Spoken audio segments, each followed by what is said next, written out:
Oi, gente, tudo bom? Vamos para mais um tema hoje. Falarei sobre os tumores adiposos. Vou partilhar agora a minha tela. É uma aula curta. Tumores adiposos, a gente basicamente tem uns 5 ou 6 mais importantes no nosso dia a dia. E o que é bom da gente lembrar, né? Que o tecido adiposo, ele é bem clarinho no exame patológico pela hematoxilina e eosina. Tudo que tem tecido adiposo ou tecido sebáceo, né, substância sebácea, é destruída pelo formol, pela parafina, pelo álcool e pelo xilol. Então fica tudo bem pálido. A gente entende que as células adiposas têm um citoplasma discreto, né, que a gente chama de inconspícuo, e esse núcleo é rechaçado para a periferia, e anatomicamente a gente divide o tecido adiposo em lóbulos de gordura e os septos fibrosos que vão fazer essas lojas do tecido adiposo. Aqui um detalhe anatômico, então a gente percebe aqui o tecido fibroso formando os septos e aqui o lóbulo cheio de adipócitos, tá?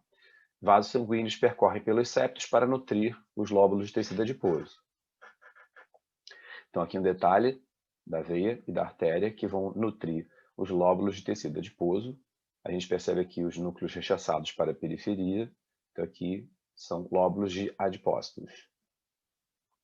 As doenças que a gente vai comentar hoje basicamente são o lipoma, que é uma lesão bastante comum, o angiolipoma, né, quando você tem um pouco mais de vasos nesses tumores circunscritos, que são os lipomas. Nevolipomatoso superficial é uma lesão um pouco mais rara, que ela normalmente denota uma elevação meio multilobulada na região glútea ou região lombar. Lipomas que podem ter alterações das células com padrão fusiforme ou pleomórfico, hibernoma, que também é um tumor antigo, um tumor mais visto nas crianças, e a famosa parte maligna, que é o lipossarcoma. É um tumor bastante raro na dermatologia, vamos dizer assim. Então, o lipoma a gente pode apresentá-lo como uma lesão que, em geral, é indolor, é esporádico, tem paciente que tem um, tem paciente que tem vários, não necessariamente pode estar relacionado a uma síndrome.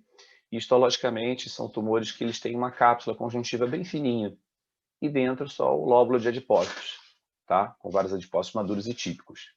Como eu bem comentei, né, se você tiver pelo menos 5% daquele território povoado por vasos sanguíneos de paredes finas, aí você pode classificar como angiolipoma. Outras subdiferenciações, então você quando vê um lipoma que tem mais glândulas, do tipo glândula écna, você pode classificá-lo como adenolipoma. Se ele tiver mais tecido conjuntivo, você pode chamá-lo de fibrolipoma. Ele pode até também ter mais vasos e até tecido muscular ou áreas mais mixoides, então a gente chama de angiomixolipoma, ok? Então nós vamos passar aqui os exemplos que logo na macroscopia você percebe esse tumor amarelado com as áreas entremeadas avermelhadas. Em geral é um tumor mole, então a palpação você vê que tem uma firmeza, no entanto ele é mole, ele não é pétreo, não é uma coisa muito dura. Aqui o detalhe dessa fina cápsula e aqui vasos sanguíneos que obviamente existem para nutrir as células adipócitas. E a histologia é extremamente simples, na verdade a gente vê vários adipócitos preservados, núcleos rechaçados na periferia, e aí quando você vê a lesão por inteiro, você veria aquela cápsula de tecido conjuntivo, né, de colágeno mesmo, bem fino por sinal. Então aqui um detalhe, no momento a gente vê aqui até um pouquinho de tecido conjuntivo, células arredondadas, em geral monomórficas, os núcleos quando a gente os vê estão rechaçados para a periferia, essas áreas mais escuras. Aqui um detalhe de um angiolipoma. No angiolipoma a gente consegue perceber muito mais vasos sanguíneos. Em média, se diz que são pelo menos 5% do território, tá? Aqui, vasos sanguíneos, nesse caso tem até as paredes mais espessas, repleto por hemácias. Aqui um detalhe dos vasos sanguíneos, cheios de hemácias no seu interior, e a circunjacência com adipócitos preservados. Então, característica de um angiolipoma. Mais outro detalhe, a gente percebe que chama muita atenção essa quantidade de vasos sanguíneos, né? Então, aqui as células adiposas e aqui vários vasos sanguíneos conformando um angiolipoma. Detalhe da proliferação de vasos, eles podem ser até um pouquinho mais fusiformes, mas em geral eles têm um padrão mais circular. Outro detalhe, vários canais vasculares E o que é interessante a gente saber é que esse aumento de vasos sanguíneos já acaba fazendo um certo dolorimento na lesão. Então, um lipoma que você palpa e ele é doloroso, eu tendo a sugerir que ele, na verdade, é um angiolipoma. E, nesse caso, existe a formação de uma estrutura de glândula écrina. Então, por isso que o nome é adenolipoma. Aqui um detalhe de um lipoma, para ver se as células adiposas preservadas, e aqui a gente vê várias glândulazinhas écrinas, ductos de glândula écrina. Por isso o nome adenolipoma. E aí agora a gente vai passar para o nevolipomatoso superficial, como eu falei para vocês, é uma lesão que dá mais nos jovens, localizada na região dos glúteos, em geral uma lesão única e assintomática. E é basicamente assim, uma infiltração de tecido adiposo na derme. Diferente do lipoma, né, o lipomatoso superficial, ele não tem uma cápsula de tecido conjuntivo, não é um tumor circunscrito, e sim uma infiltração de tecido adiposo no tecido conjuntivo. Tá? Então, a lesão clínica é diferente, você vê que é uma elevação da pele mais bem circunscrita, que pode fazer esse padrão até multilobulado, glúteo, região sacra. Vocês estão vendo o detalhe que não é uma lesão do tipo tumoral, não faz um nódulo. Ela respeita o paralelismo com a epiderme. Então, parece que a epiderme nem sobe direito. Epiderme preservada, tecido conjuntivo aqui até derme reticular média normal. E aqui a gente vê infiltração de tecido adiposo. O tecido adiposo é um tecido adiposo típico também.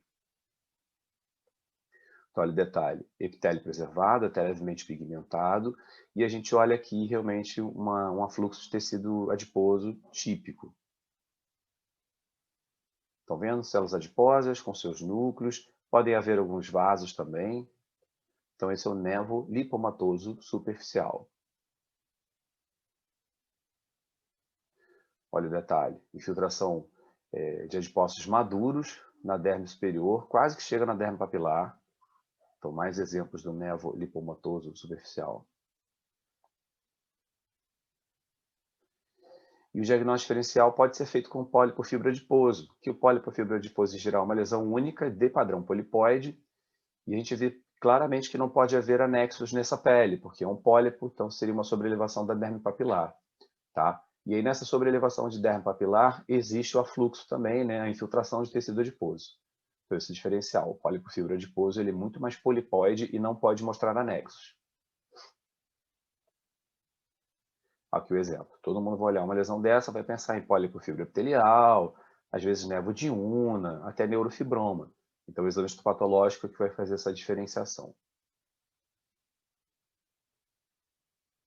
Olha o detalhe. Lesão polipoide, epiderme normalmente é retificada nesses casos, derme e afluxo de tecido adiposo preservado, sem qualquer atipia.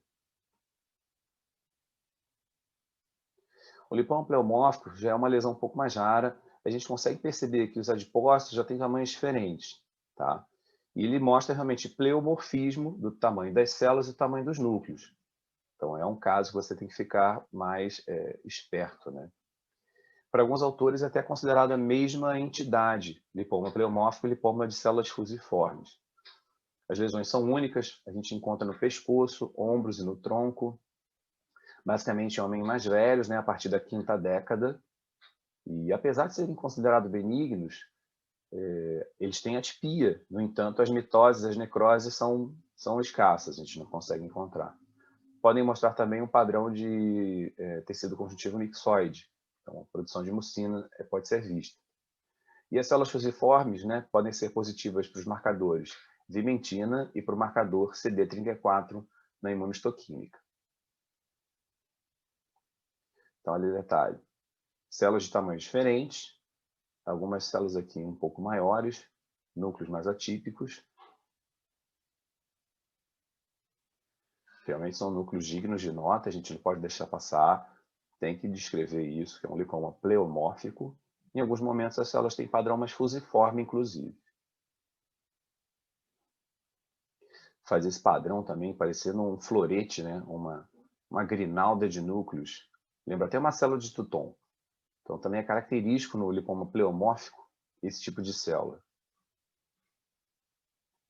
Tá vendo? Células gigantes do tipo flores. Então, essa grinalda de núcleos na periferia é sugestiva bastante do lipoma pleomórfico. E acho que aqui também é bastante típico você perceber que são células mais alongadas, os núcleos são mais alongados, né? Então a gente tem um lipoma de células fusiformes. É um dos grandes temores da patologia geral, né? Quando a gente vê células fusiformes, a imunistoquímica nesse caso é muito significativa, porque várias células podem fazer esse padrão. Então, estiócito, melanócito, até às vezes células epitelióides, né, dos carcinomas, a gente pode encontrar sarcoma de células fusiformes e, na verdade, ser um espino celular, né, casos mais raros. Melanoma pode ter esse padrão também. Então, atentar a esses casos. Interessante que nesse exemplo de lipoma, células fusiformes, a gente consegue perceber alguns mastócitos. Então, ajuda aqui no diagnóstico diferencial. Então, a predominância de mastócitos nesse tipo de tumor. Então, o diagnóstico diferencial é basicamente com lesões de células neurais, como os neurofibromas, e outras de padrão fusiforme, como sarcomas. A gente pode usar de algumas colorações especiais, ou oil red, né, que é o vermelho óleo, ou o Sudan black, que é o preto Sudão, que eles marcam os lipídios. É a coloração comum, tá? Isso é uma boa ajuda. Já os hibernomas, eles histologicamente são muito característicos. No entanto, são raros, eles são derivados da gordura marrom, são vistos nas regiões das escápulas, axila e pescoço, nas crianças e adultos, e até pode acometer até a terceira e quarta década. E apesar de ter um crescimento lento, eles podem atingir tamanhos muito grandes, inclusive até de 10 centímetros. Também podem ser recobertos por uma cápsula fina, e as células são vacuolizadas, e algumas outras têm uns grânulos pequenininhos, que eu vou mostrar para vocês agora. Então, é característico esse gotejamento, né, essa goticulação no interior do citoplasma das células, núcleo central. Então, o hibernoma tem uma imagem bastante característica. Tá vendo? Células vacuoladas e células com essa granulação eosinofílica. Sendo feito o diagnóstico, acho que de uma célula muito bonita, né? Então, hibernoma é um diagnóstico mais ou menos fácil, mas é um tumor raro. E aí, para a gente terminar, realmente os tumores malignos do tecido adiposo, que são bem mais raros, que é o liposarcoma. Ele, quando é visto, é mais visto nos idosos. As áreas derivadas de lipoma são mais positivas para o marcador S100. A actina de músculo liso, CD34, e o marcador desmina podem ser vistos nessas áreas atípicas aqui. E aí a gente tenta diferenciar, né, os subtipos de liposarcoma, como os bem diferenciados, aquele com estroma mixoide, os com pleomorfismo e o que não tem diferenciação alguma. Então, essa tabela aqui é uma tabela importante.